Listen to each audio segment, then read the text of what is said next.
अस्सलाम वालेकुम, a very good morning to new Pakistan. मैं हूं आपकी होस्ट हिना सलमान।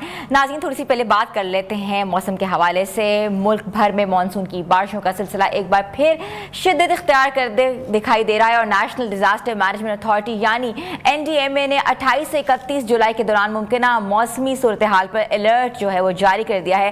पंजाब, खैबर पख्तूनख्वा, गिलगित बल्तिस्तान और आज़ाद कश्मीर के मुतादिद अजला में शदीद दरमियाने दर्जे की बारिशों, लैंड स्लाइडिंग और बरसाती नालों में तुग़यानी का खतरा जाहिर किया गया है। शहरी इलाकों में अर्बन फ्लडिंग जबकि पहाड़ी इलाकों में लैंड स्लाइडिंग और नदी नालों में सैलाब का खदशा है। NDMA ने तमाम मुताल्लिका इदारों को पेशगी इक़दामात और तैयारियों की हिदायत दी है ताकि किसी भी हंगामी सूरत हाल में बर वक्त रिस्पॉन्स यकीनी बनाया जा सके। आज हमारे साथ मौजूद है तर्जुमान हुकूमत गिलगित बल्तिस्तान, जिनसे हम जानेंगे कि क्या सिचुएशन है। मगर अगर हम थोड़ी सी सिचुएशन के ऊपर थोड़ी सी अगर नज़र डालें तो गिलगित बल्तिस्तान में बहुत से इलाके जो है शदीद मुतासर हुए। इसके साथ KP के सूबे में भी बहुत ज़्यादा जो है हमने देखे वाक़यात देखे हैं। और एक जो अफसोसनाक वाक़या यह है कि एक निजी चैनल की जो एंकर हैं और उनकी फैमिली जो है वो अभी बाबूसर टॉप से जो है वो उतर रही थी उनकी गाड़ी, और अभी तक गाड़ी जो है वो लापता है और कहा यह जा रहा है कि 4 बच्चे उनके हमरा थे। तो इस अफसोसनाक के साथ आपको बार बार हम लोग कह रहे हैं कि आप लोग प्लीज़ उन रूट्स का बिल्कुल ख्याल रखें जो रूट जो हैं अलार्मिंग है, जिन रूट्स पे हदायत जारी की गई है या जिन रूट्स पे लैंड स्लाइडिंग का ख़तरा है। और ख़ास तौर पे अगर आप लोग ट्रैवल भी कर रहे हैं तो NDMA नेशनल डिज़ास्टर मैनेजमेंट की वेबसाइट है, उस पर जाके प्रॉपर रूट्स का तयन करें और उनकी हेल्पलाइन 1700 पर जाकर ये देखा जा सकता है कि कौन से रूट्स जो हैं वो सेफ हैं। और अगर बहुत ज़रूरी है तो ट्रैवल करें, बल्कि सबसे अच्छा ये है कि आप लोग अपने घरों में इस वक्त रहें और इन्जॉय करें। आई नो वेकेशंस हैं और हर फैमिली ये चाहती है कि वो वेकेशंस जो हैं वो नॉर्दर्न एरियाज़ में जाके गुजारें, मगर वो एरियाज़ जो हैं वो ख़ास तौर पे जो लैंड स्लाइडिंग का जिनमें खदशा है, जिनमें अर्बन फ्लडिंग का खदशा जाहिर किया जा रहा है, उन जगहों से जाने से गुरेज करें। क्योंकि ऐसे हमने देखा है कि बहुत से वाक़यात जो हैं वो हुए हैं, डिफरेंट एपिसोड्स हुए हैं। अगर हम सवात वारी की बात करें जहाँ एक पूरी फैमिली जो है बहकर हलाक होगी, इसके साथ साथ रावलपिंडी में एक बाप बेटी का जो इतना बड़ा एपिसोड हुआ कि वो भी बह गए और अभी तक जो है बेटी की जो लाश है वो नहीं मिली और जो कर्नल साहब हैं वो कज़ाए कितना इलाही से रहमत फरमा चुके हैं। तो ऐसी जो एपिसोड्स हैं वो नहीं होनी चाहिए। इसके साथ साथ बाबूसर टॉप का जो एपिसोड है जहाँ ये कहा जा रहा है कि 15 से ज़ायद गाड़ियाँ जो है वो बह गई हैं और एक फैमिली जो है वो मुल्तान साइड की फैमिली थी, लोधरा की फैमिली थी, जो कि बहुत मशहूर वाक़या पेश आया, जो डॉक्टर फैमिली थी जिनमें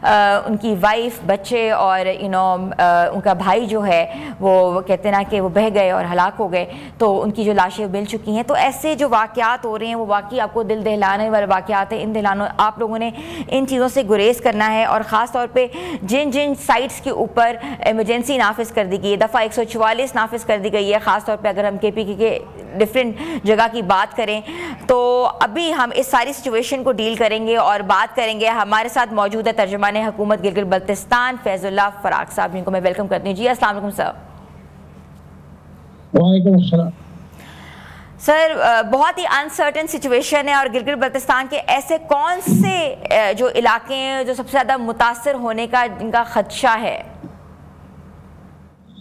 बिस्मिल्लाहिर्रहमानिर्रहीम। बहुत शुक्रिया। गिलगित बल्तिस्तान में गुज़िश्ता एक हफ्ते से मुख्तलिफ वाक़यात वहाँ पर अफसोसनाक वाक़यात पेश आए, जिसमें ज़िला गांचे के इलाके हैं, कुंदुस है, उसके बाद सिकरदू के इलाके हैं, इसमें ज़िला गिदर के इलाके हैं, इसमें गिलगित के 3 इलाके हैं, शिकारपुर, दनौर और जूतल के मकाम पर तबाही हुई है। ज़िला स्टोर का इलाका है, बुलंद के मकाम पर बहुत तबाही हुई है।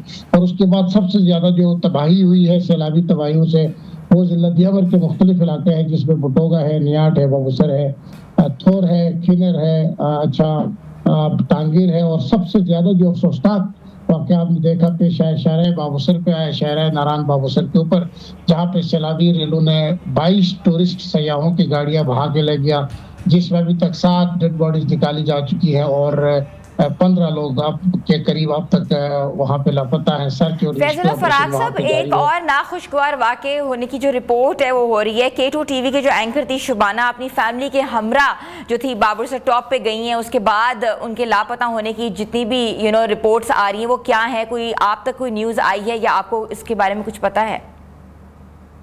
जी जी, ये गुज़िश्ता दिनों का वाक़या है, जिस दिन 21 को जुलाई को वहाँ पे जो अफ़सोसनाक वाक़या हुआ, वहाँ पे क्लाउड बर्स्ट के नतीजे में 10-11 मकामात पर शहर बाबूसर में वहाँ पे सैलाबी रेले बह गए, जिसके नतीजे में 22 गाड़ियाँ जो बह गई थी। ये जो शबाना की गाड़ी थी फैमिली की, वो भी उसी दिन का वाक़या है, उन्हीं गाड़ियों के अंदर ये थी। बाद में पता चला गया कि ये भी लापता है और उन्हीं लापता अफराद के अंदर ये शामिल है जिनकी मैं बात कर रहा हूँ। 15 के करीब अफराद जो है वो शहर बाबूसर पर लापता है। उनमें टीवी के एंकर शबाना और उसकी फैमिली भी है और बहुत सारे लोग भी है। वहाँ पे उसी जगह की बात कर रहा हूँ, वहाँ पे लोगों के घर खलियान वहाँ पे तबाह हो गए हैं। और इधर जो बाबूसर का इलाका है वहाँ पे तकरीबन 11 आबादियाँ जो मुकामी लोगों की, इनसे तबाह बर्बाद हो गए। तो अरबों का नुकसान हुआ, 15-20 अरब का इंफ्रास्ट्रक्चर गिलगित बल्तिस्तान में तबाह हुआ। मजबूरी तौर पर 500 से ज्यादा घराने जो घर है वो मुकम्मल तौर पर खत्म हुए हैं। 15 किलोमीटर जो सड़क है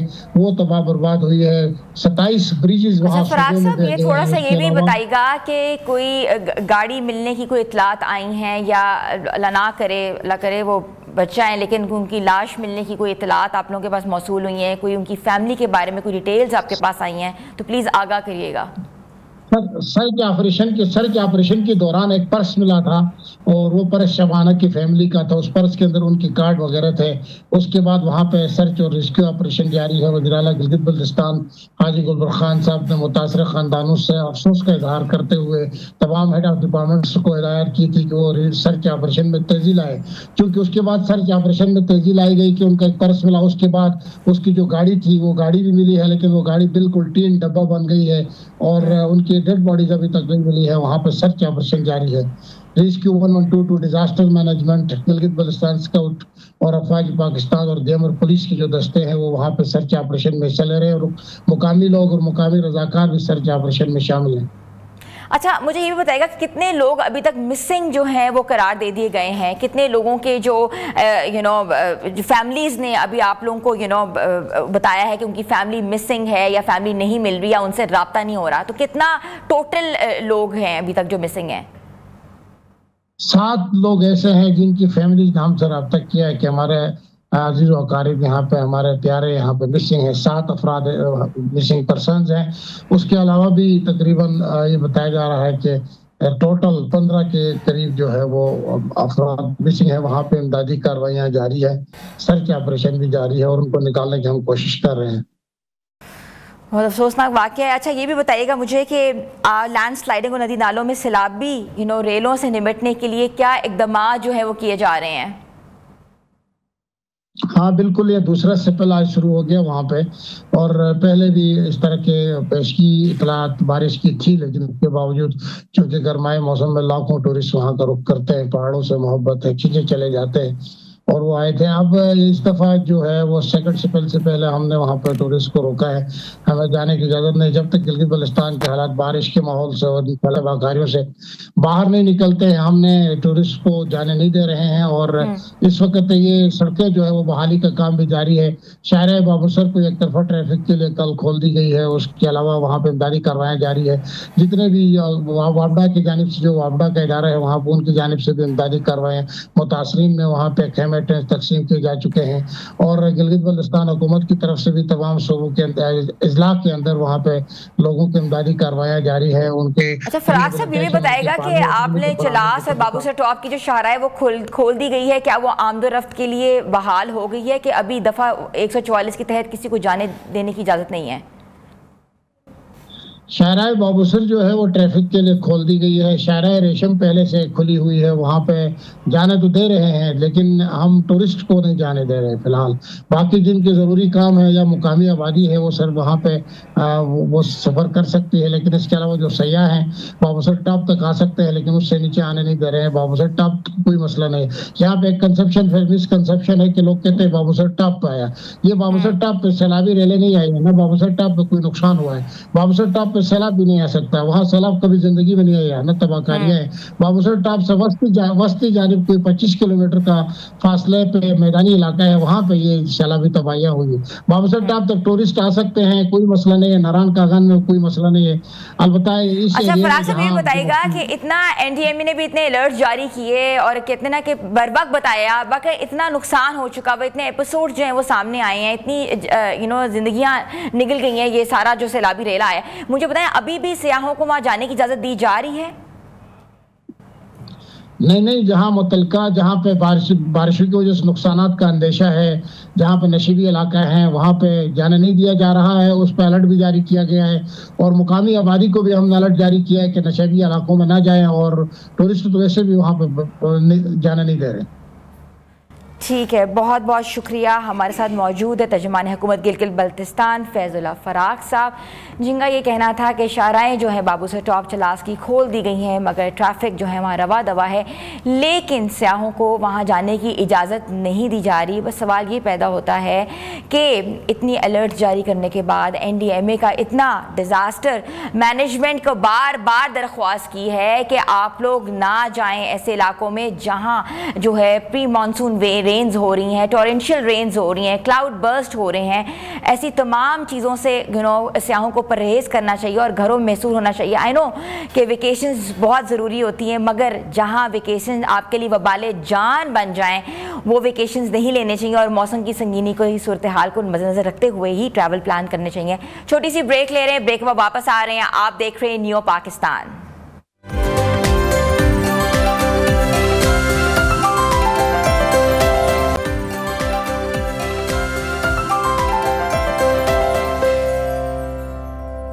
न्यू पाकिस्तान में आपको एक बार फिर से खुशामदीद कहती हूँ। व्यूज़, आज का जो शो है वो एक ख़ास मिशन के नाम है। कहते हैं ना कि 1 पर्सन 1 कंट्री एंड 1 रिकॉर्ड, एक ऐसी इनकलाबी मुहिम जो पाकिस्तान में सेहत के निज़ाम को मुकम्मल तौर पर तब्दील करने जा रही है। जी हाँ, पाकिस्तान में सस्ता और फ्री इलाज अब मुमकिन है। तो कैसे है? बीमारियों के खिलाफ जहाद पूरी कौम की ज़रूरत है।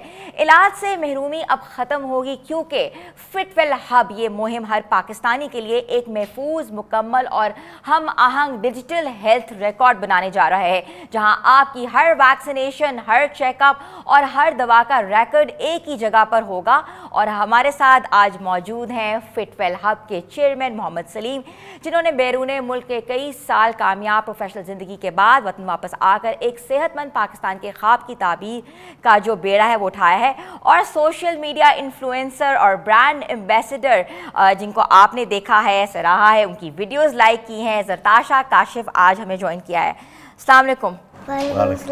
पहले मैं जरताशा से बात करूँ। जरताशा कैसी हो? मैं ठीक हूँ। ठीक हो? आप तो ब्रांड एम्बेसडर बन गई हो, इन्फ्लुएंसर भी बहुत बड़ी बन गई हो। कैसा लगता है? अच्छा लगता है। अच्छा लगता है। अच्छा मुझे ताशु ये बताओ कि अगर आपको बुखार हो जाता है और अगर आप डॉक्टर के पास जाती हो और डॉक्टर को नहीं पता होता उन्होंने आपको कौन सी मेडिसिन दी है, तो क्या करना चाहिए? हमें अगर डॉक्टर हमें गलत मेडिसिन दे देते हैं तो हमें वापस डॉक्टर के पास जाना चाहिए और कहना चाहिए डॉक्टर आपने हमें गलत दवाई देनी। अगर वो सही दवाई देने फिर आपने जाना नहीं चाहिए। अगर सही दवाई ना दे तो नहीं जाना चाहिए। अगर सही दवाई दे तो तब नहीं जाना चाहिए। अगर हम झूठ बोल देंगे डॉक्टर से कि डॉक्टर आपने हमें गलत दवाई वापस नहीं जाना चाहिए। अच्छा ताशु ये बताएं कि आप देखो दुबई भी रही हो और आप पाकिस्तान भी रही हो, दुबई के डॉक्टर में और पाकिस्तान के डॉक्टर में क्या फ़र्क है? उनमें ये फ़र्क है, एक दिन मैं बंकर बेड से गई थी, मेरा भाई और मैं ऊपर बंकर बेड पे खेल रहे थे, तो मैंने ना फर्स्ट सीढ़ी पे ना बिया को से लात मार दी पीछे पाँव से और मैंने अपना हाथ छोड़ दिया, नीचे धड़ाम करके मैं सर के बल गई।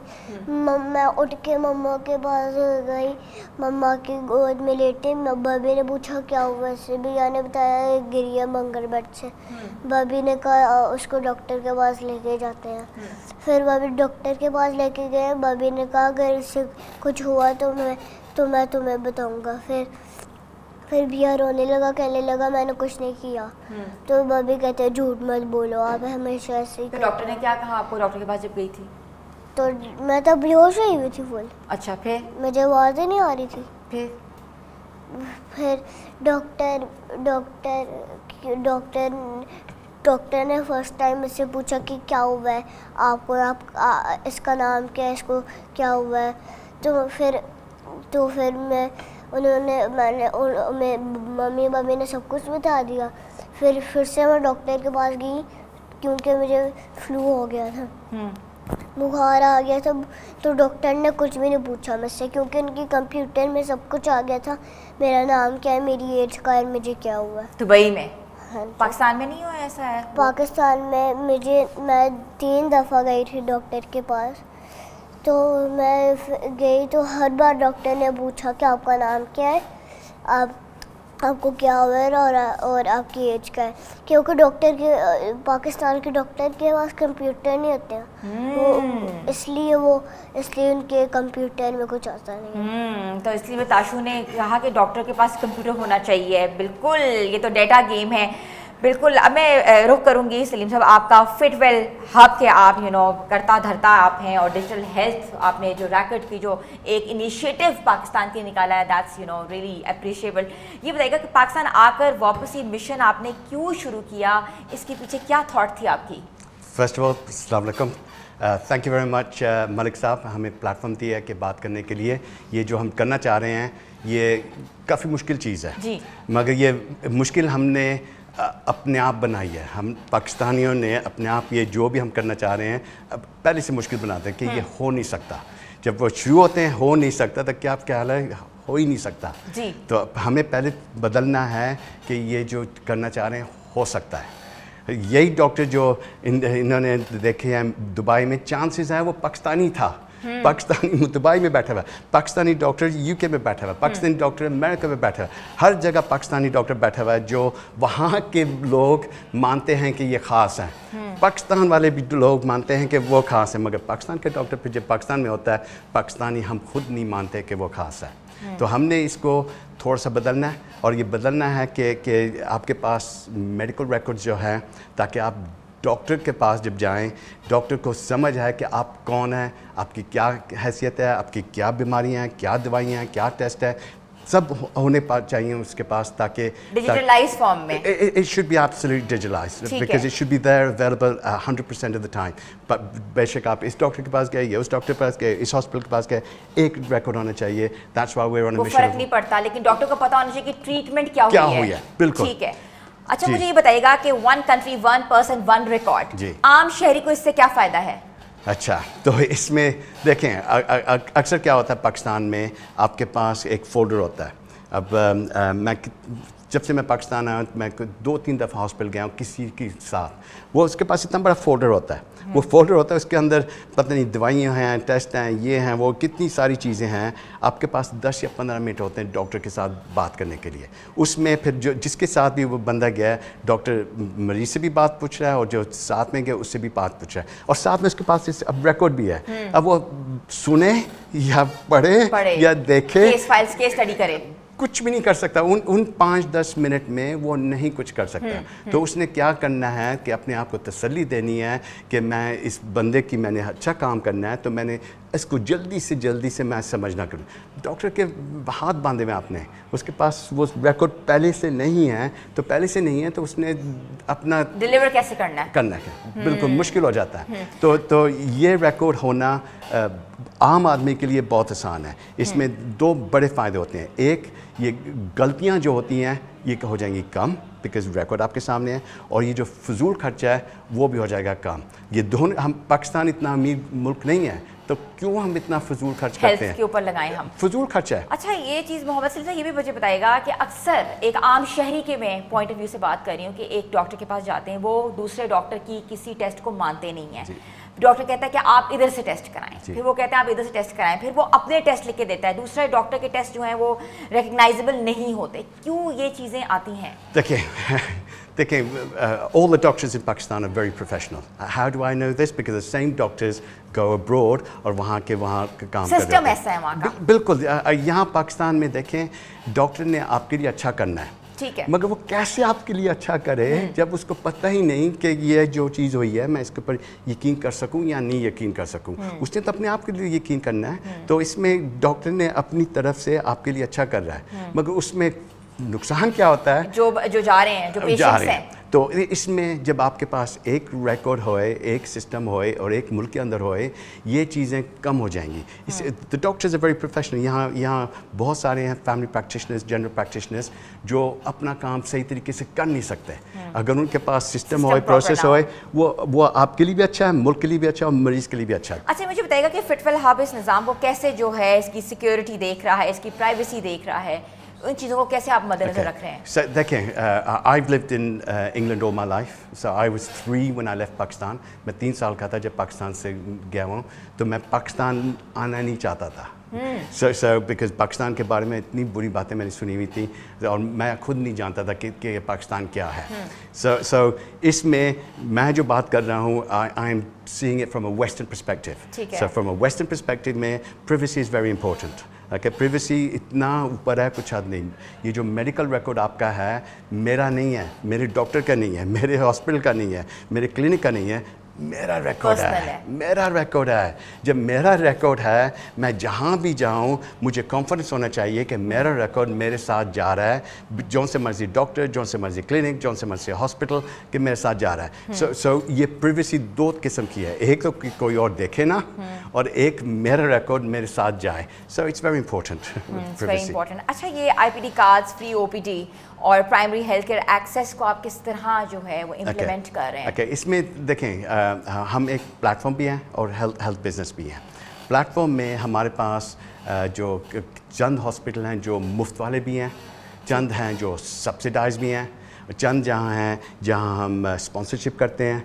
So all of that on one platform। तो हमारे सिस्टम के अंदर ये होता है कि आप आते हैं हमारे पास, आपकी पैसों की हैसियत से हिसाब से वहाँ ही आपको हम रेफ़र करेंगे ताकि आप जिस हिसाब से आ रहे हैं उस हिसाब से आपको ट्रीटमेंट भी मिल जाए। तो इसमें कितने सारे मुफ्त वाले भी हैं, कितने सारे सब्सिडाइज भी हैं।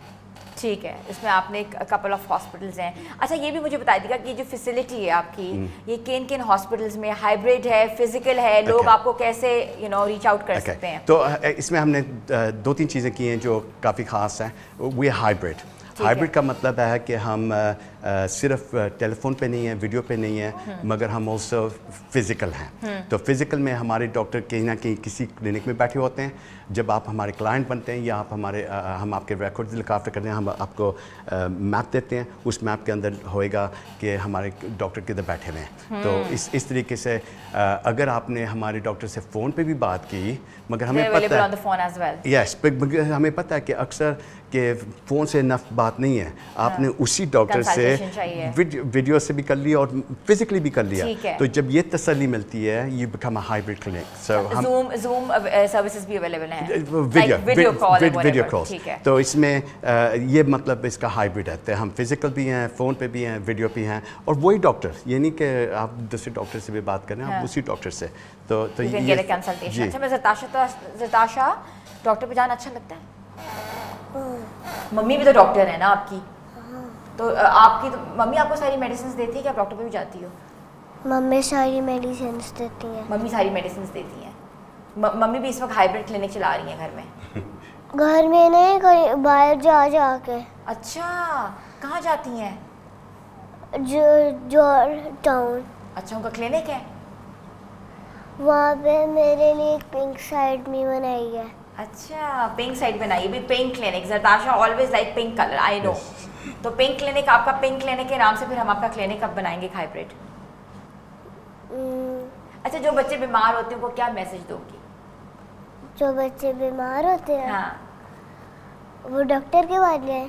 हाँ, डॉक्टर के पास जाके इलाज करवाएं अपना। हाँ, वापस घर आए, दवाइयाँ पिए, सो जाए, फिर से उठे, फिर से डॉक्टर, फिर से दवाई पिए, फिर थोड़ी देर खाना खाने के बाद सो जाए। अच्छा, आप being Zartasha with you, being a brand ambassador, कितना इन्फ्लुएंसिंग हुई है? क्या फ़ायदा हुआ है आपको? देखें, ये बच्ची 6 साल की है। हाँ। हम चाहते हैं बाय 2047 जब ये जवान औरत हो जाए, every single person in Pakistan has a medical record online, ताकि डिजिटाइज हो जाए। तो इसमें इसकी कहानी हमारी कहानी बन जाएगी, बिकॉज ये इस वक्त सिर्फ 6 साल की है। तो 6 साल से हमारे पास चंद साल हैं। By the time we're 2047, ये हमने पूरे पाकिस्तान को डिजिटाइज कर लिया। बहुत लंबा टाइम है, but there's 250 million people, so it's going to take some time। और कितने लोग यहाँ के पास कंप्यूटर नहीं है, कितने लोगों को अभी पढ़ना नहीं आता है, तो आहिस्ता आहिस्ता चंद जो कर सकते हैं तो वो तो फ़ौरन कर लेंगे, बाकी सब में ज़रा टाइम लगेगा। तो ऐसा बच्ची चाहिए जो आज के अवाम को पहचानती है। She understands digital, she understands computers, and she'll be able to take social media, तो ये लेके जा सकती है। Absolutely, so she'll be able to do that। बिल्कुल ऐसे ही है। अच्छा, मुझे बताइएगा कि पाकिस्तान में मेडिकल जो टूरिज्म है, लाइक उसकी कितनी सलाहियत है? क्योंकि आपको देखा है कि ऐसे पासमानदा इलाके जहाँ कोई ना कोई वाक़या हो जाता है, वहाँ मेडिकल टीम्स नहीं पहुँच सकती, उनको अवेयरनेस नहीं है, या hospitals are not nearby. क्या विजन है आपका उस हवाले से? मेडिकल टूरिज्म हम जिस तरीके से देखते हैं, देखें हम जब वेस्ट में रहते हैं स्पेशली यूके, सब कुछ मुफ्त है, ओके। मगर मुफ्त के होने के बजाय कि अगर नॉन इमरजेंसी होता है उसका लग जाता है, कोई साल लग जाता है, कोई 2 साल लग जाता है, कोई 3 साल लग जाता है उस ऑपरेशन के लिए। अब हमारे जैसे कितने पाकिस्तानीज़ जो बाहर रहते हैं जिनके पास इंश्योरेंस नहीं होती, कि जब इंश्योरेंस नहीं होती वो उसको क्यू को जंप नहीं कर सकते। तो अब उनके पास अगर उनको कुछ चाहिए, पाकिस्तान में अल्हम्दुलिल्लाह बहुत सारे अच्छे हॉस्पिटल्स हैं, मगर लोगों को पता नहीं।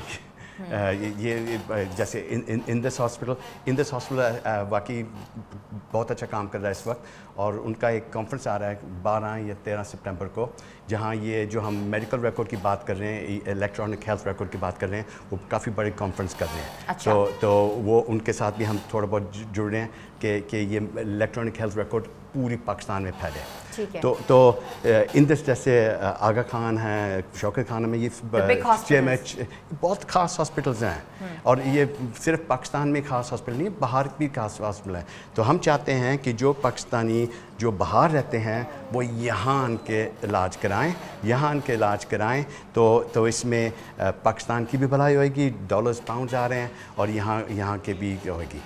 जो आप बात कर रही हैं कि हम देहातों में कैसे जाएंगे, देहातों में इसमें हम जाएंगे कि हमारे पास एक कियोस्क है। कियोस्क होता है जैसे ATM की मशीन होती है, ये चंद लाखों की होती है, बहुत ज़्यादा पैसे नहीं लगते, और ये जगह जगह हम लगा सकते हैं, जगह जगह।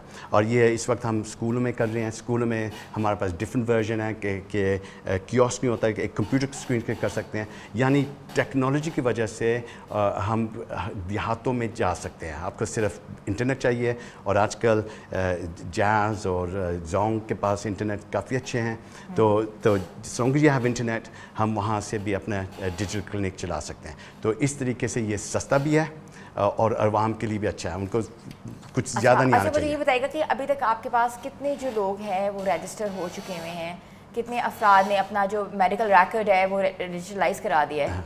तो इसमें we're a startup, so we're about 2 years old in Pakistan। So हमने बहुत सारी कंपनियों के साथ पायलट स्कीम्स किए हुए हैं।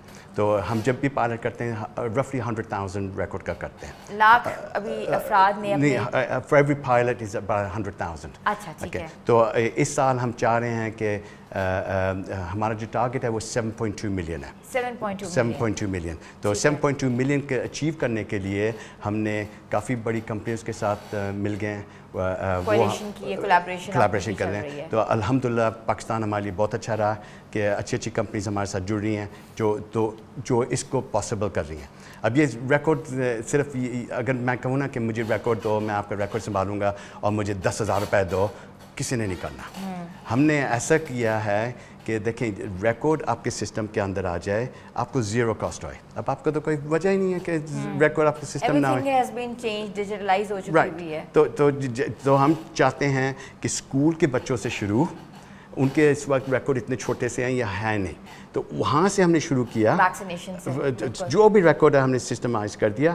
तो इस तरीके से ये जो उम्र के बच्चे हैं ये ग्रो अप करेंगे with digital records in straight away. फिर आहिस्ता आहिस्ता आप लोग आहिस्ता आगे बढ़ता जाएगा जी। तो यहाँ से हमने सोचा कि स्कूल के अंदर से हमने शुरू किया और आगे जाके सब कुछ हो जाएगा। ठीक है, तो ताशु आपने अपना हेल्थ रिकॉर्ड बनवाया है? ठीक है, वेरी नाइस। तो आपका जो भी वैक्सीनेशन है उसी रिकॉर्ड में है? सारे जो आपको इंजेक्शंस लगते हैं? इंजेक्शन नहीं लगे हैं। नहीं लगे अभी? अच्छा ठीक है, लेकिन आपने अपने व्यूअर्स को क्या बताना है कि आप लोग सब अपना डिजिटल रिकॉर्ड बनवाएं? वो तो मनाते ही हैं सब लोग। हाँ, तो हम यही चाह रहे हैं ना कि सब लोग जो हैं वो डिजिटल रिकॉर्ड बनवाएं, और छोटे बच्चे जो हैं वो स्कूल से शुरू हो अपना डिजिटल रिकॉर्ड बनाएं, ताकि कोई प्रॉब्लम हो तो डॉक्टर को पता हो। ऐसा ही है ना? बच्चे क्योंकि पहले स्कूल से स्टार्ट होते हैं, फिर वो कॉलेज जाने लगते, ऑफिस जाने लगते, फिर वो जॉब करना स्टार्ट करते हैं बच्चे। तो उनके पास होना चाहिए उनका रिकॉर्ड।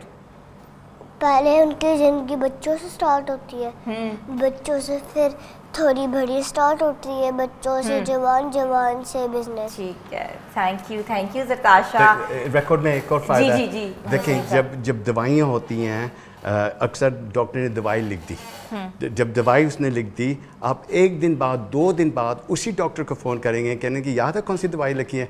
बिकॉज रिकॉर्ड नहीं है, उसको भी याद नहीं कौन सी दवाई थी, या जब जिस दिन उसने लिखी थी उस दिन तो बहुत बड़े बड़े प्लस पॉइंट्स हैं। और बाकी ऐसे ही मोहम्मद सलीम साहब बहुत बहुत शुक्रिया, ज़रताशा काशिफ आपका भी बहुत शुक्रिया। और कहा यह जाता है ना कि सेहत की जादुई सफ़र का अगर आपने आगाज़ करना है तो आप फिटवेल हब के ज़रिए जो है अपना डिजिटल रिकॉर्ड बनवाएं, और आप उनकी वेबसाइट पर जा सकते हैं www.fitwellhub.pk, और 112233 हमारी स्क्रीन पे भी नंबर चल रहा है, वो भी आप नंबर जो है व्हाट्सएप उनको कर सकते हैं। तो व्यूअर्स, यहाँ लेते हैं छोटी सी ब्रेक के बाद वापस आ रहे हैं। आप देख रहे हैं न्यू पाकिस्तान।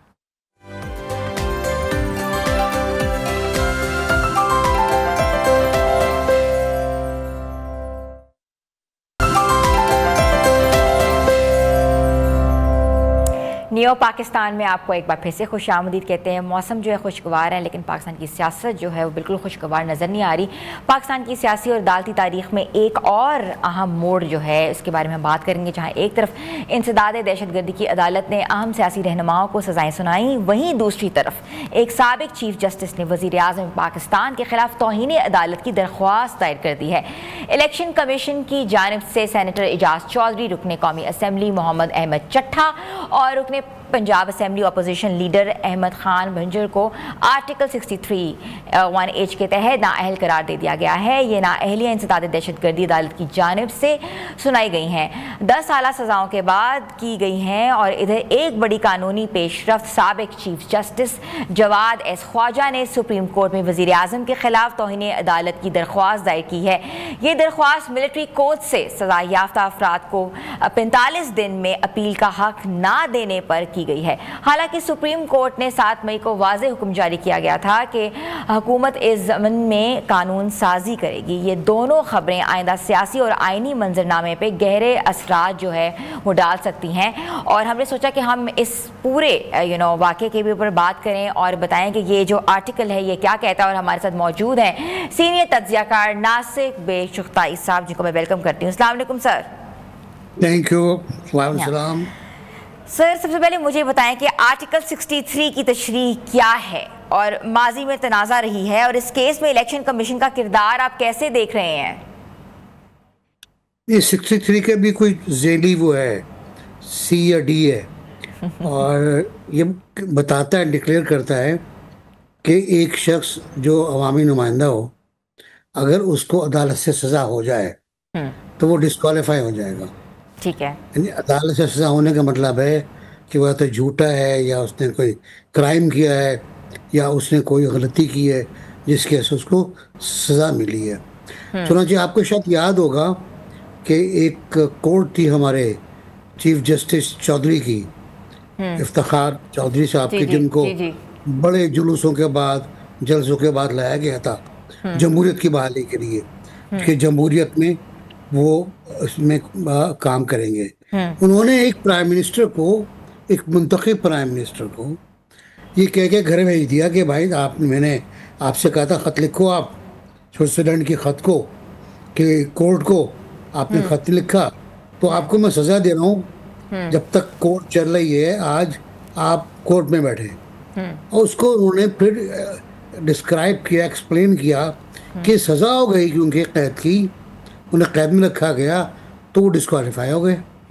उस पर स्पीकर ने उनसे कहा ये गलत है, तो उन्होंने बराह रास्त इलेक्शन कमीशन को लिख दिया कि बंदा डिस्क्वालीफाई हो गया है, तो इसको आप नोटिफाई करें। तो इस मुल्क में तो ये होता रहा है, इस मुल्क में बकौल सुप्रीम कोर्ट के अब फैसला आया है 45 ईयर्स के बाद कि भुट्टो साहब को गलत फांसी हो गई। यहाँ जो सूरत हाल है वो ये है कि इन लोगों को इंसदाद दहशत गर्दी की अदालत से, छोटी अदालत है, उसके बाद हाई कोर्ट भी है, सुप्रीम कोर्ट भी है, सजाएं हुई हैं 10-10 साल की जी, जिनको सजाएं हुई हैं उनका पहुंच गया होगा इलेक्शन कमीशन को, और इलेक्शन कमीशन ने उनमें से कुछ को डिस्क्वालीफाई किया है।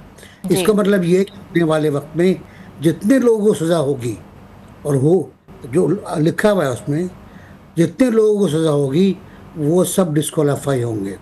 और जाहिर है इसमें बड़े अच्छे लोग भी हैं।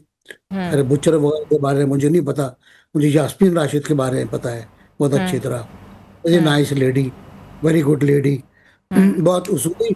और वो लोग लाहौर वाले तो वो लोग हैं कैदी जो पार्टी के लिए डटे रहे, जिन्होंने उफ नहीं की, जिन्होंने कैमरे पे कोई बात नहीं की, जिन्होंने नहीं कहा हमारा कोई ताल्लुक नहीं पार्टी से, जिन्होंने 9 मई को रिजेक्ट नहीं किया। बहुत अच्छे, बहुत किरदार के लोग। अब देखें आप, इनको सजा होगी तो बाकी कौन है इनके अलावा? बाकी इस्लामाबाद कुछ लोग होंगे, कुछ लाहौर इस्लामाबाद के लोग, फैसलाबाद का फैसला आने वाला है, फैसलाबाद का फैसला आने वाला है, कई केसेस के फैसले आने वाले, तो डिस्क्वालिफिकेशन होगी ये। और फिर जो पंजाब असेंबली में कल हुआ है वो आपने देख लिया। अच्छा, मुझे ये बताइएगा चुगताई साहब, ये बताइएगा कि ये सिर्फ कानूनी मामला आपको लग रहा है कि इसके सियासी जो असरात हैं वो भी मुरतब जो हैं वो होंगे, और ख़ास तौर पे अगर पंजाब में ऑपोजिशन की क़यादत पर क्या असर पड़ेगा? मेरे ख्याल है पंजाब में ये अपोजिशन की जो क़यादत है वो फ़िलहाल तो मसनूई थी, क्योंकि आलिया हमज़ा को आपने डीएक्टिव किया हुआ है, और सलमान अकबर राजा साहब ने उनके बारे में जो कुछ फरमाया, आउटबर्स्ट किया, वो एक तरफ तो एक बहुत अच्छी पॉलिटिकल वर्कर की तौहीन थी, बेइज्जती थी, उनकी इंसल्ट थी। दूसरी तरफ वो ख़वातीन की भी इंसल्ट थी। जिस तरह के बात मत किया करो, ट्वीट क्यों करती हो, काम किया करो, जो काम दिया गया है वो क्या करो, आइंदा कुछ किया तो मैं तुम्हें सजा दूंगा मैं। This is not the way. तो जब आप अपने अच्छे लोगों को, कुर्बानी देने वाले लोगों को, बुरे वक्त पे कैमरे पे ना आने वाले लोगों को इस तरह करेंगे तो फिर बाकी लोग भी दिल बर्दाश्त होंगे। लेकिन मेरा ख्याल है सलमान अकबर राजा के कहने से लोग दिल बर्दाश्त नहीं हुए। वो समझते हैं कि ये 2 नंबर की क़यादत है जिसको रखा गया है शोकेस के तौर पर।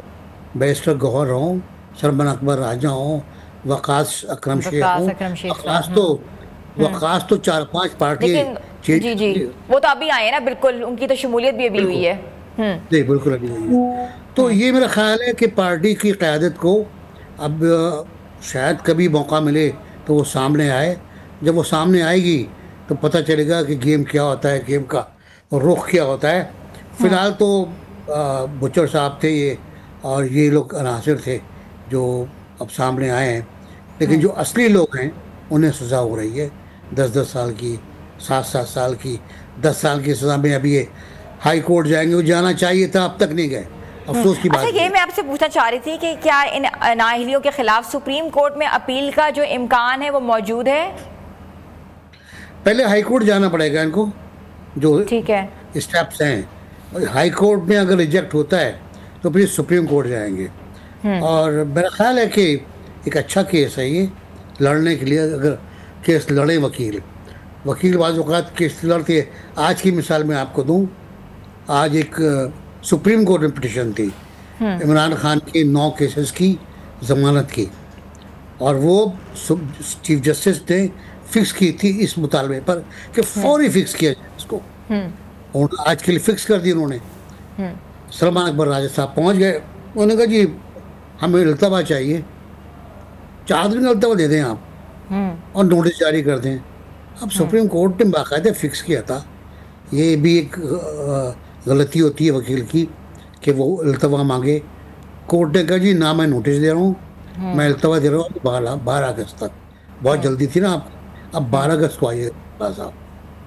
तो ये तो रवैया है, ये तो ओवरऑल वकीलों का रवैया है। ये समझते हैं कि ये सेशन कोर्ट है या जुडिशल मजिस्ट्रेट की कोर्ट है, जब चाहेंगे इल्तवा ले लेंगे। सुप्रीम कोर्ट थी भाई, थोड़ा ख्याल करते आप। कोई कहीं बिजी था तो आ जाता, चल के नहीं आ पाते तो शाखाना केस में कई बार ऐसा हो चुका है, कई बार 190 में हो चुका है। तो मुझे तो नहीं लगता कि अच्छा जो निशान था पीटीआई का, उसमें भी यही हुआ, उसमें भी यही हुआ कि वकीलों की गलती से हुआ। वकील सुप्रीम कोर्ट का फैसला समझ ही नहीं सके कि वो फैसला निशान के हक में है। बस चीज़ें ऐसी हैं। अच्छा ये भी मुझे बताइएगा कि साबिक chief justice Jawad S Khawaja की जानिब से वज़ीर आज़म के ख़िलाफ़ तौहीन अदालत की दरख्वास्त किस हद तक जो है वो आइनी वेटेज रखती है? जवाद एस ख्वाजा साहब बहुत नफीस शख्सियत हैं और बड़े कानून के माहिर हैं। ये पीटीआई के निशान के बारे में कोर्ट में आए थे, सुप्रीम कोर्ट में आए थे और इनकी पिटिशन्स मुस्तरद हो गई थी। और उसके बाद ये मुस्तकिल बिजी हैं। पहले फैसले कर रहे थे, अब फैसले करवाने की कोशिश कर रहे हैं, बड़ी अच्छे दलाइल देते हैं। लेकिन एक कमज़ोरी है कि कमज़ोर विकेट पे खेलते हैं ये, इनकी विकेट कमज़ोर होती है। अब ये ज़ाहिर है प्राइम मिनिस्टर के ख़िलाफ़ गए हैं, अभी कोर्ट देखेगी, उसको एडमिट करेगी, क्या नोटिस करेगी या नुमाइंदे को बुलाएगी, क्या करेगी। लेकिन ज़ाहिर है केस है, तौहीन अदालत का केस है। और केस ये है कि आपने 45 डेज़ का कहा था अपील का, उसमें अभी तक हुकूमत ने कानून साजी नहीं की। मैं ये अर्ज़ करता हूँ जैसे जवाद ख्वाजा साहब से हाथ जोड़ के कि एक पिटिशन और फाइल करें आप। और पिटिशन ये होनी चाहिए कि सुप्रीम कोर्ट ने फैसला दिया था कि तहरीकी अदम एतमाद को डिस्पोज ऑफ करना फ्रॉम कासिम सूरी, ये कहकर कि पाकिस्तान के मुखालफिन ने पेश की थी, मैं उसको मुस्तरद करता हूँ वोटिंग के बगैर। वो भी गैर कानूनी था, गैर आईनी था। मामला सुप्रीम को उसके फौरन 5 मिनट के अंदर प्राइम मिनिस्टर ने और प्रेसिडेंट ने असम्बली तोड़ दी और सब कुछ खत्म कर दिया। सुप्रीम कोर्ट ने 1 घंटे के अंदर अंदर रात को उठ के बैठ के फैसला दिया कि ये रूलिंग गैर आईनी है, ये रूलिंग गैर आईनी है और असम्बलियाँ बहाल की जाती हैं। और कासिम सूरी प्राइम मिनिस्टर और प्रेसिडेंट, इनके ख़िलाफ़ अगर सरकार चाहे तो आइन शिकनी के इल्ज़ाम में कानून साजी कर सकती है। अब तक वो कानून साजी नहीं, अब तक नहीं हुई है वो। तो मैं खाली एक पिटिशन ये भी डाल दें कि सबका इकट्ठा फैसला हो जाए ना, लेकिन वो ये पिटिशन नहीं डालेंगे। I know very well. तो यानी अच्छा है, कोई दिनों खबरें मिलती रहेंगी हमको। और शहबाज शरीफ साहब तो बड़े सब मामले मशहूर हैं, वो तो सेशन कोर्ट में पेश हो गए थे। अभी उसके उन्होंने केस किया था एक इमरान खान पे, उन्होंने बुलाया था, वो कोर्ट में पेश हो गए थे उस पर इंटरनेट के ऊपर, फिर पेश नहीं आएंगे, ऐसा मसला नहीं है। लेकिन मेरा जो पहला पॉइंट है कासिम सूरी का और असम्बली का, प्लीज़ जवाद साहब उस पर भी तवज्जो दें, वो बहुत इम्पोर्टेंट है। अच्छा, मिलिट्री कोर्ट से सज़ा याफ्ता अफराद की अपील के हक़ को सुप्रीम कोर्ट ने बुनियादी इंसानी कहते ना कि हक़ करार दिया था।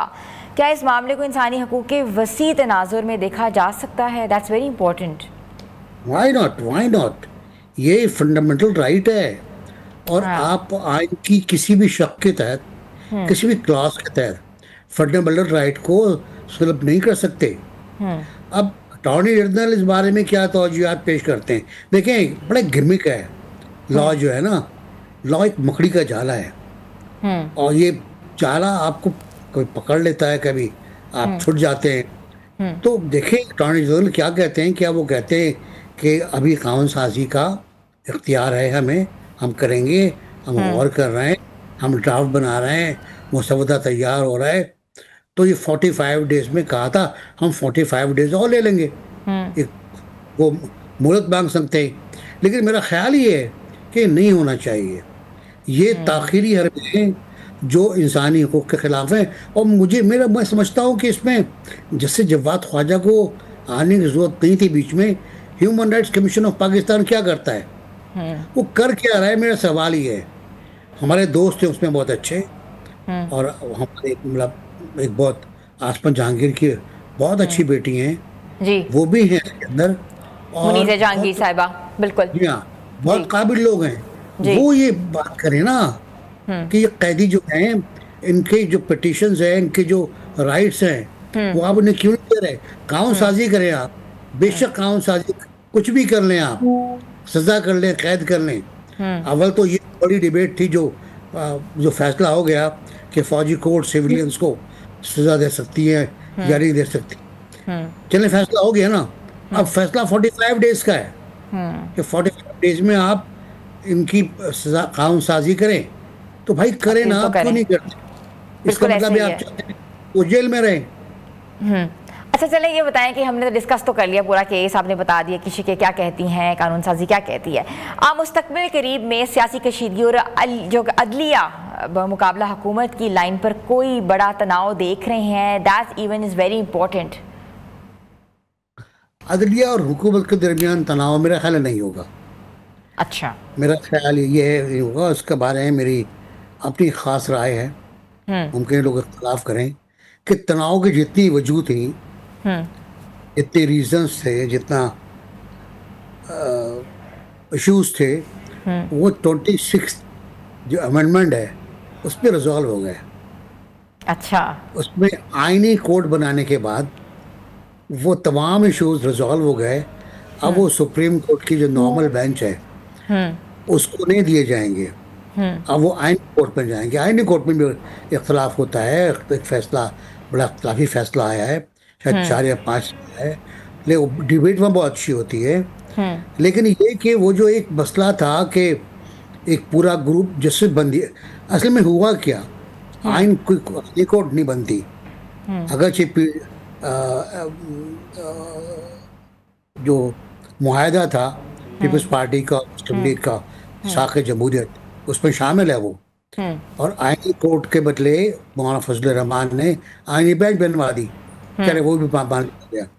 लेकिन आईनी कोर्ट नहीं बनती अगर चीफ जस्टिस बंदियाल साहब ऐसे फैसले नहीं करते जो एक तरफा होते। उन्होंने आइन राइट किया, आइन कॉन्स्टिट्यूशन राइटिंग अदालत का इख्तियार नहीं है। उन्होंने पंजाब असम्बली केस में एक फैसला दिया जो पिछले फैसले से मुख्तलिफ था, जस्टिस असमत के फैसले से।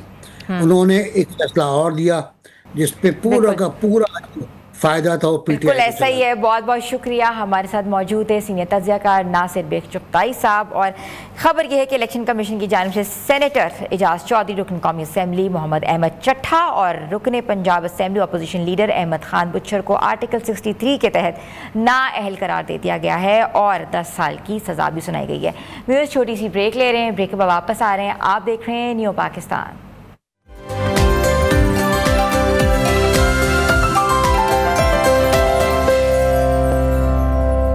न्यू पाकिस्तान में आपको एक बार फिर से खुशामदीद कहते हैं। व्यूअर्स, आपने कई हैरानकुन और नाकाबिले यकीन वाक़यात की खबरें तो सुनी होंगी, लेकिन जो वाक़या भारत की रियासत बिहार के ज़िला वेस्ट चंपारण में पेश आया उसने तो सचमुच अकल को भी हैरान कर दिया। ये कहानी सिर्फ 1 साला बच्चे की है। जी हाँ, 1 साल का नन्ना गोविंदा, जिसने कुछ ऐसा कर दिखाया कि वो किसी बॉलीवुड फिल्म का मंजर लगता था। लेकिन ये हकीकत, ये तस्वर है कि एक मासूम बच्चा अपने घर के सहन में खेल रहा है और उसने ना उसके हाथों में जान है, ना वो ताकत है और ना बात समझने की वो उम्र है, लेकिन किस्मत ने उसे ऐसी बहादुरी बख्श दी जिसके कहते हैं ना कि बड़े बड़े जंगजू भी उस पर रश कर रहे हैं। सेन में अचानक से एक जहरीला कोबरा सांप दाखिल हो जाता है। तकरीबन 2 फुट लंबा गोविंदा सांप के जहरीले दांतों का क्या पता, उसके लिए तो वो शायद कोई खिलौना रहा होगा। वो इसे पकड़ता है और मुंह में कहते ना कि दबा लेता है। और यकीन करें नाजरीन, ऐसा लगता है कि सांप वहीं दम तोड़ देता है। तो जब उसकी नानी ने ये मंजर देखा तो वो वाकई कहते ना कि हक्का बक्का रह गई। सामने उनका नवासा था जो अब बेहोश हो चुका था और पास ही 2 टुकड़ों में पड़ा हुआ वो कोबरा, ये कोई ख्वाब नहीं था, ये बिल्कुल हकीकत थी। और फ़ौरन गोविंदा को करीबी प्राइमरी हेल्थ सेंटर ले जाया गया जहाँ इब्तदाई तिब्बी इमदाद दी गई और फिर इसे गवर्नमेंट मेडिकल कॉलेज मुंतकिल कर दिया गया। खुशकिस्मती से डॉक्टरों का कहना है कि बच्चे के जिस्म में जहर की कोई अलामात जो है मौजूद नहीं है और तिब्बी माहिरीन हैरान कह हो गए हैं कि ऐसे कैसे मुमकिन हो सकता है कि एक जहरीला सांप गोविंदा को नुकसान पहुंचाए बगैर मारा गया। और कुछ का ये कहना है कि शायद सांप ने ही काटा नहीं, सांप काटने की काबिल नहीं रखता था या उसके अंदर काबिलियत नहीं थी, और कुछ कहते हैं कि महज एक मौजज़ा है। तो बच्चे की नानी के मुताबिक वाक़े के वक्त उसकी वालदा जो है लकड़ियाँ चुनने के लिए गई हुई थी और यानी वो घर पे मौजूद नहीं थी। लेकिन कुदरत ने बच्चे को किसी बड़े ख़तरे से बचाने के लिए उसे शेर की दिलेरी जो है वो अता कर दी है। तो ये जो है वो लाकी लम्हा फ़िक्रिया भी है और एक सबक भी यहाँ हमें मिलता है कि कुदरत की जो मखलूक़ात हैं चाहे वो कितने भी मासूम हों और कभी कभार ऐसे काम कर जाती हैं जो अक्ल को वाकई हैरान कर जाती हैं। और नन्हा गोविंदा अब मुकम्मल कहते ना कि तिब्बी निगरानी में है और दुनिया भर में ये जो वाक़या है ये मशहूर हो रहा है, ये फैल रहा है। तो व्यूज़ हमने अक्सर देखा होगा कि हमने सहाफ़त में पढ़ा था कि जब आपको एक कहते ना कि कुत्ता जो है इंसान को काट लें तो ख़बर बड़ी है, अगर इंसान कुत्ते को काट ले तो वो कहते ना कि वो ख़बर है। तो ख़बर यही थी, ये ऐसी ख़बर है कि इंसानी बच्चे ने जो है वो कहते ना कि बड़े से कोबरा को 2 फुट के कोबरा को काट के 2 हिस्सों में अलग कर दिया। तो ये ख़बर हमने आज आपसे कहते ना कि शेयर की, कैसी लगी ये ज़रूर बताइएगा। छोटी सी ब्रेक लेते हैं, ब्रेक में वापस आ रहे हैं। आप देख रहे हैं न्यू पाकिस्तान।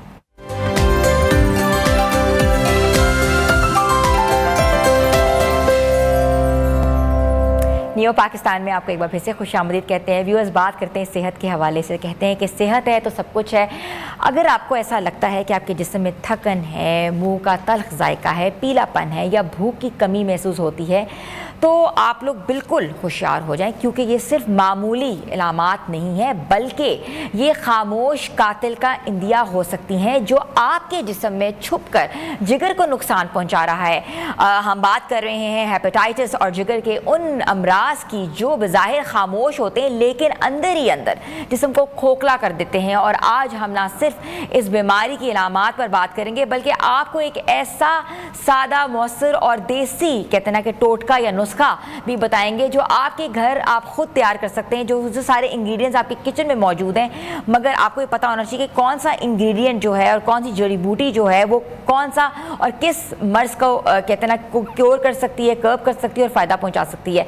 तो हमारे साथ मौजूद है माहिर तिब और हिकमत जो है हकीम अताउर रहमान साहब, जिनसे हम जानेंगे कि हिकमत के हवाले से, तिब के हवाले से जो हेपेटाइटिस का इलाज है वो क्या है और कैसे किया जा सकता है। जी अस्सलाम वालेकुम। जी वालेकुम सलाम रहमतुल्लाह। अच्छा, हेपेटाइटिस बेसिकली इसमें कई जो है ना जिगर के अंदर कई अमराज हैं, जैसे फैटी लिवर का भी मर्ज़ है, इन्फ्लेमेशन है, सोजिश है। बेसिकली हेपेटाइटिस का मतलब ये है कि हेपा जिगर को कहते हैं और टाइटस सोजिश को कहते हैं। अच्छा, इसके अंदर बाज़ औक़ात वायरस हो जाते हैं, A, B, C, D, E, different viruses हो जाते हैं। जो A और E है ना वो है जॉइंडस, जिसको हम यरकान असफर कहते हैं, ठीक है, पीला यरकान।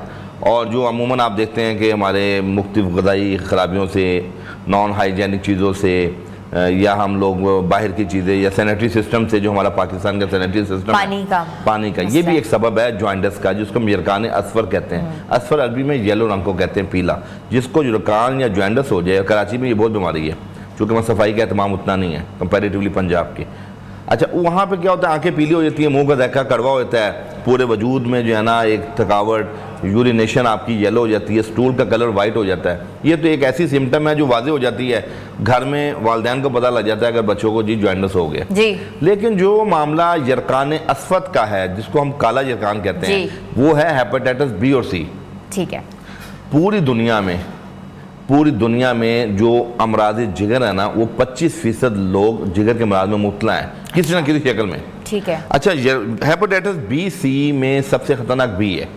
अच्छा, इसके अंदर ये होता है बेसिकली आपका थकावट होगी, आपको फटीग, आपको लो ग्रेड फीवर रहेगा, आपको खाने के बाद गुनूदगी होगी, आपके पूरा जिस्म ऐसा लेथार्जिक हो जाएगा कि जैसे आपके अच्छा, आप उसमें क्या होता है, आसाबी कमजोरी के लिए टॉनिक खा रहे होते हैं, मल्टीविटामिन्स ले रहे होते हैं, आपकी भूख कम हो जाती है, आप समझते हैं मैं कोई मौसमी तगैर तो बदल हो गया, कोई खाने पीने में बात ऊपर नीचे हो गई, आप कोई ना कोई एपिटाइजर ले लेते हैं या कोई ना कोई ऐसा। उसमें आंखें पीले नहीं होती? ना, जॉइंटिस के अंदर आंखें पीली होती हैं, हेपेटाइटिस में आंखों के अंदर, मैं बता रहा हूँ, इसीलिए तो खामोश कातिल कहते हैं कि इसके अंदर कुछ जल्दी सिम्टम शो ही नहीं होती। और जब तक एक डॉक्टर आपको, या तो हम डॉक्टर के पास जाके इसकी डायग्नोस करवा सकते हैं, या जब आप किसी को ब्लड देते हैं, उस ब्लड देने के वक्त पता लगता है कि आप तो हेपेटाइटिस के कैरियर होता है आपका ब्लड आपके अंदर। हाँ, जरासीम, जब आपके किसी को भी आपने ब्लड देना है या लेना है, तो उस टाइम पता लगता है जब आपके टेस्ट होते हैं कि भाई आपके अंदर तो हेपेटाइटिस के इश्यूज हैं। और आपको मैं ये बताऊं कि पिछले 2012 के बाद से अब तक हेपेटाइटिस के ऊपर से पाकिस्तान में तवज्जो हट गई है। जितने हमारे अदारे हैं आप देखें, 2012 तक हेपेटाइटिस के ऊपर सैनिटरी सिस्टम पे, खाने पीने पे लोग एहतियात करते थे। 12 के बाद ऐसी कुछ बीमारियां आई हैं जिन्होंने इस पे पर्दा डाल दिया, डेंगू, कोरोना। अब ये ऐसी बीमारी है जो सदाबहार चल रही है। इस बीमारी का चोली दामन का साथ आपकी खुराक के साथ, आपके रहन सहन के साइलेंट साथ, किलर है ये। हाँ, तो ये साइलेंट किलर है। हाँ। अब लोगों को ये चाहिए कि एक सादा सा टेस्ट होता है अल्ट्रासाउंड, होल एब्डोमेन, पूरे पेट का। हर 6 महीने के बाद हर शख्स को अपना अल्ट्रासाउंड होना चाहिए। उस अल्ट्रासाउंड में एनाटॉमिकली आपका जिगर कहाँ होता है, दाईं जानिब पसलियों से थोड़ा नीचे, पेट के ऊपर। सबसे बड़ा उज़ू 1.5 kg का वजन है। हमारी बॉडी का सबसे भारी जो है, वेटफुल जो ऑर्गन है ना, वो जिगर है। और जिगर के बारे में आप देखें ना, वो मुरादाबादी का वो शेर था ना कि घुटने में दर्द जिगर हो रहा है, इधर हो रहा है, उधर हो रहा है। और एक बड़ा मुहावरा मशहूर है कि ये मेरे जिगर का टुकड़ा है।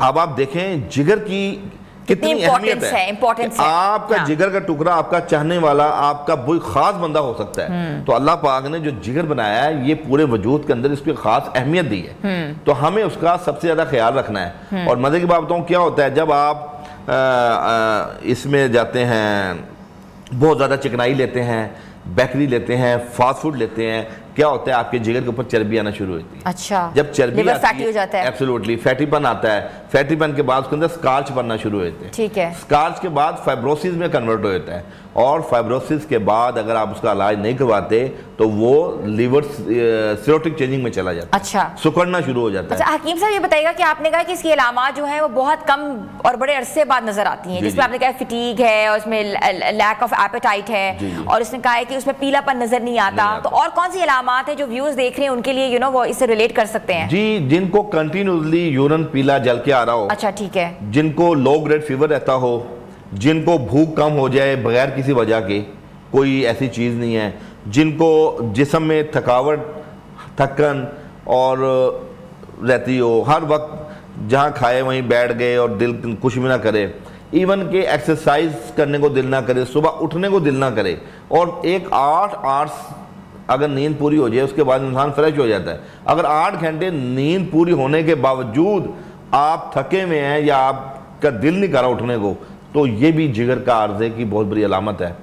तो ये 5-6 वो कॉमन रीज़न है जो कि आपको है, जिगर का मसला ना भी हो तो आपको अमूमन हर दूसरे तीसरे बंदे में चीज़ें पाई जाती हैं। लेकिन मैंने आपको ये बताया कि ये जो अल्ट्रासाउंड है ना, इसके अंदर आपने चेक करना है कि आपके एनाटॉमिकली तौर पे जिगर जो है। अच्छा, अब हमें करना क्या चाहिए? जी बिल्कुल। आपके पास क्या इसका इलाज है और आप क्या सजेस्ट करते हैं जिनको हेपेटाइटिस है, खासतौर पे अगर बी है या सी है, तो उनको कौन कौन सी चीजें खानी चाहिए, कौन कौन सी चीजें नहीं खानी चाहिए? जी बिल्कुल, देखें हेपेटाइटिस बी सी का जो भी पेशेंट है पूरी दुनिया में, पूरे पाकिस्तान में, जहाँ कहीं भी है, सबसे पहले उसको अपनी ग़िज़ा के ऊपर तवज्जो देनी है। नंबर 1 चिकनाई। देखिए ओमेगा 6 जिन ऑयल में, हमारा जो ऑयल हम यूज़ करते हैं ना घरों में, ये ऑयल भी हमें फैटी लिवर की तरफ कन्वर्ट करता है। दूसरा, जब हम ये junk food, bakery, fast food में मायोनीज का जो यूज़ करते हैं एक्सेस, वो भी फैटी लिवर में कन्वर्ट करता है। सैचुरेटेड फैट होती है उसमें। एब्सोल्युटली। फिर ये जो पानी का हमारा इस्तेमाल है, आप देखें कई ऐसे इलाके हैं जहाँ आज भी लोग पानी का ख्याल नहीं करते। क्या हुआ, हमारा जो पीने वाला पानी और नाले का जो सिस्टम है वो एंगेज हो चुका है, उसकी वजह से आपको बहुत बीमारियां पैदा हो रही हैं। तो उनका ख्याल बस यही मेन है कि आप अपनी ग़िज़ा के ऊपर तवज्जो दें, पानी उबाल के पिएँ, ग़िज़ा आप जो भी सब्जियां लाएं उसको अच्छी तरह धोएं, आप फल लाएं उसको अच्छी तरह धोएं। और फिर ये जो सबसे ज़्यादा फैलता है, जब जो लोग बाहर शेव करवाते हैं ब्लेड से, आप अपने सामने उसका रैपर जो है ना खुलवाएं ब्लेड का। आप ये ना देखें ब्लेड पड़ा हुआ है तो वो डाल रहा है, ये ना हो कि वो एक ब्लेड 10 लोगों को इस्तेमाल कर रहा हो और उन 10 में 2-4 को हेपेटाइटिस का मसला हो तो वो आपको कन्वर्ट हो सकता है। अच्छा। इसी तरह जो कॉन्टेजियस है, फैलता है। जी, ये फैलता है एब्सोल्युटली। ये जो प्रेग्नेंट वुमेन में अगर हो तो बच्चे में कन्वर्ट हो जाता है। अच्छा। हाँ जी, ये दोनों तरह से इसके हमारे शवाहिद मौजूद हैं। प्रैक्टिकली हमने देखा है कि कई ऐसी प्रेग्नेंट जो माएँ हैं उनमें हामला ख़वातीन में ये बच्चों में आ जाता है कैरियर पोजीशन में, और बड़ी कॉम्प्लिकेशन पैदा होती है। छोटे बच्चे में हेपेटाइटिस का मामला आ जाए, उसके बहुत से इश्यूज, उसका बचपन से ही उसका इम्यून सिस्टम डैमेज होना शुरू हो जाता है। तो बस ये है कि इसका जो भी ट्रीटमेंट आप करें, हर्बल से करें, एलोपैथिक से करें, आप अपनी लाइफ के अंदर हाइजेनिक सिस्टम को आपको अपनाना है। अपनी ग़िज़ा के अंदर जो उनकी जो हेपेटाइटिस में मुब्तला है उनकी प्लेट्स भी अलग होनी चाहिए, उनके खाने का सिस्टम, उनका वॉशरूम, ये भी बता दें। तौलिया, वॉशरूम, उनका जो भी सामान है वो अलग हो तो बेहतर है। इसमें कोई बुरा मनाने की बात नहीं कि घर में अगर एक फर्द के अंदर कोई ऐसी बीमारी है वो अपनी तमाम चीज़ें अलहदा यूज़ करेगा तो उसमें बाकी घर वालों के लिए खैर पोशीदा है। ठीक है ना। और फिर मैं वही बात करूंगा कि अल्लाह पाक ने बहुत सी ऐसी हमारी जड़ी बूटियाँ हैं। मिसाल के तौर पे एक ऊंट कटारा है जिसको हम मिल्क थिसल भी कहते हैं। ठीक है। इसका मेन जो कॉन्स्टिट्यूएंट है वो इसके अंदर एक एंटीऑक्सीडेंट प्रॉपर्टीज रखती है। जो एक चीज़ वो है सिलीनियम। सिलीनियम जो है ना बेसिकली अल्लाह पाक ने ऐसी ज़बरदस्त चीज़ बनाई है जो पूरी दुनिया में जितनी भी दवाई बन रही है वो ऊंट कटारा से बन रही है।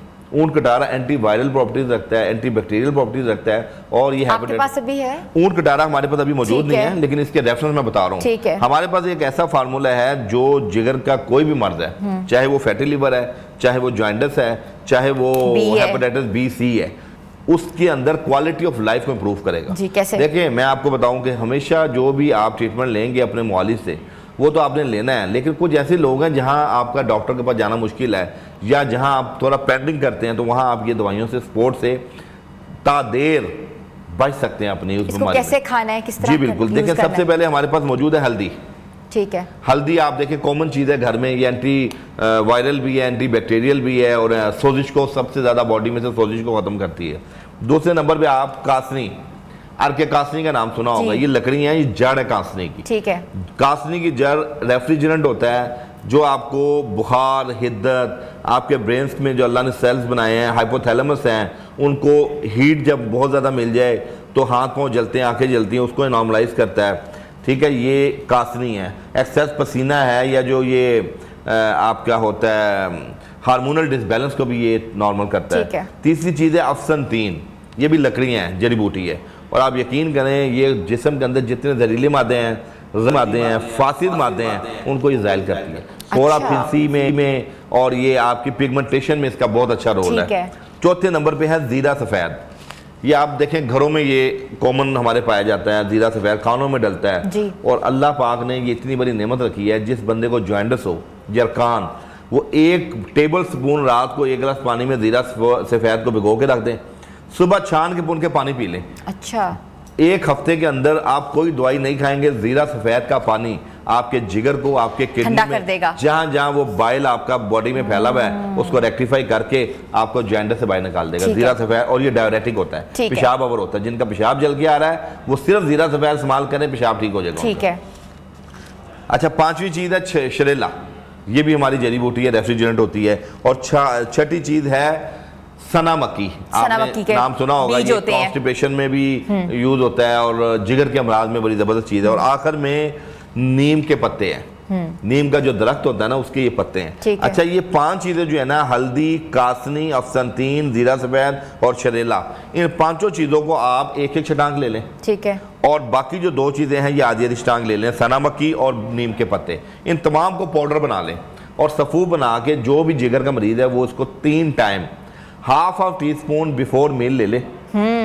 आप इमेजिन करें, देखिए हेपेटाइटिस के अंदर एक कैरियर पोजीशन होती है, तो इन पांचों के साथ जो है वो आपका जो एक ट्रीटमेंट बन जाएगा। 7 है। और कितने का ये ट्रीटमेंट बनेगा? ये आप यकीन कीजिए तकरीबन 1.5 माह की दवाई, अगर हम इसको बहैसियत मजमूई देखें, ये 300 रुपए की है। 300 रुपए की दवाई का पूरा ट्रीटमेंट है, 1.5 माह की दवाई है। और आप इसमें अल्लाह के हुक्म से, ठीक है, जिगर का चाहे फैटीपन है और ये हिफ्ज़े मतकद्दुम जिगर की सलाह के लिए भी आप इस्तेमाल करें। बहुत बहुत शुक्रिया। हमारे साथ मौजूद है माहिर तिब हिकमत हकीम अताउर रहमान साहब, जिनका कहना था कि जिगर की कोई भी बीमारी हो वो आजमूदा नुस्खे से जो है वो दूर हो सकती है, जिनका हमने आपको बताया। आपको हमारा प्रोग्राम कैसा लगा ज़रूर बताइएगा, हमारे कंटेंट के बारे में बताइएगा, और हमारे सोशल पेजेस में जाके ज़रूर हमारे पोस्ट पे कमेंट करें, लाइक करें, और हमारे सोशल पेजेस के साथ साथ यूट्यूब को भी सब्सक्राइब करें। और हमेशा देखते रहिए, पसंद करते रहिए नियो पाकिस्तान।